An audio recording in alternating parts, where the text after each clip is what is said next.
Now we are back reading and Swami and Friends, and we are on chapter 10, The Coachman's Son.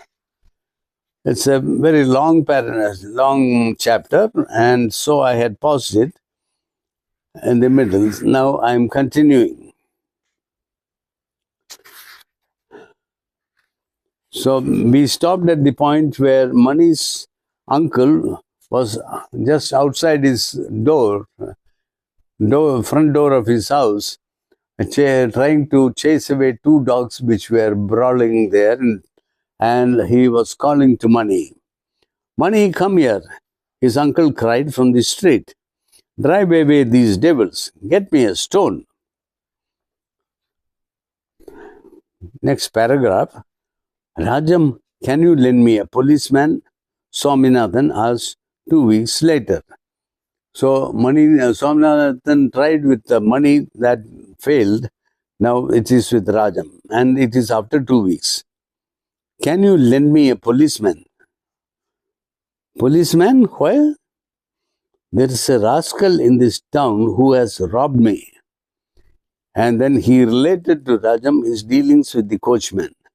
And now he said, continuing his tale of woe, whenever he sees me, he pretends not to recognize me. If I go to his house, I am told he is not at home, although I can hear him cursing somebody inside. If I persist, he sends word that he will unchain his dog and kill me. Has he a dog? Asked Rajan. Not any that I could see. Then why not rush into his house and kick him? Asked Rajan. It's all very well to say that. I tremble whenever I go to see him. There is no knowing what coachmen have in their houses. He may set his horse on me. Let him, it isn't going to eat you, said Mani. So Mani is also there. Isn't it? I'm glad to know. You come with me one day to Tailor Ranga and hear what he has to say about horses. They are sometimes more dangerous than even tigers, Swaminathan said very earnestly. I suppose you wait one day and catch him at the gate, Rajam suggested. I have tried it, but whenever he comes out, he is on his coach, and as soon as he sees me, he takes out his long whip. I get out of his reach and shout. But what is the use?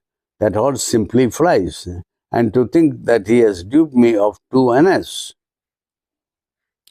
It was 6 paise, wasn't it?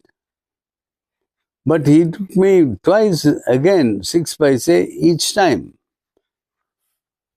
Then it is only 1 anna and a half, Rajam said. No, Rajam, it is 2 annas. Now, this used to be the money coins in those days, where 1 anna was 6 paise. So, yeah, 6 paise, 8 paise, no, 4 paise, 8 paise, I don't know, I forget. Long time back, we had anna and paise. So, he says he took from me again 6 paise each time, so 12 paise. Then 12 paise would, then Rajam says that would be only 1 anna and a half. So, no, Rajam, it is 2 annas. My dear boy, 12 paise make 1 anna, and you have paid thrice, 6 paise each time. That is 18 paise in all. 1 anna and a half. It's a useless discussion. Who cares how many paise make 1 anna? Swaminathan said. Those days, 1 paisa was such a small amount of money. And so 12 paise would make 1 anna. So he says, who cares how many paise make 1 anna? But in money matters, you must be precise. Very well. Go on, Swami. The coachman first took from me 6 paise. promising me the silver coins in 2 days. He dodged me for 4 days and demanded 6 more paise, saying that he had collected herbs for 12 paise. He put me off again and took from me another 6 paise, saying that without it the whole process would fail. And after that, every time I went to him, he put me off with some excuse or the other. He often complained about owing to the weather the process was going on rather slowly. And 2 days ago, he told me that he did not know me or anything about my money. And now you know how he behaves. I don't mind the money, but I hate this. I hate his boy, that dark rascal. He makes faces at me whenever he sees me, and he has threatened to empty a bucket full of drain water on my head. One day, he held up an open penknife. I want to thrash him.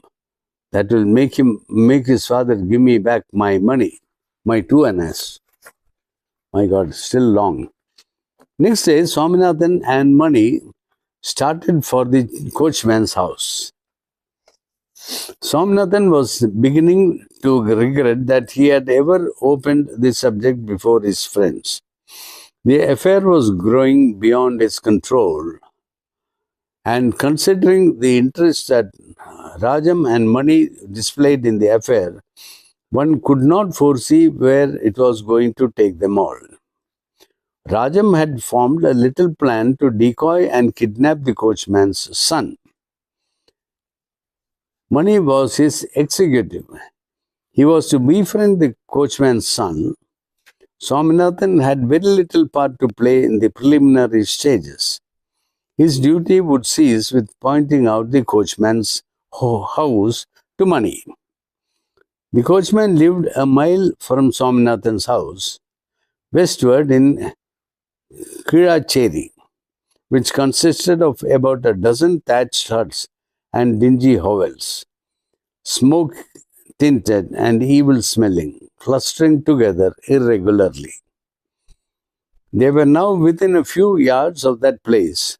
Swaminathan tried a last desperate chance to stop the wheel of vengeance. Mani, I think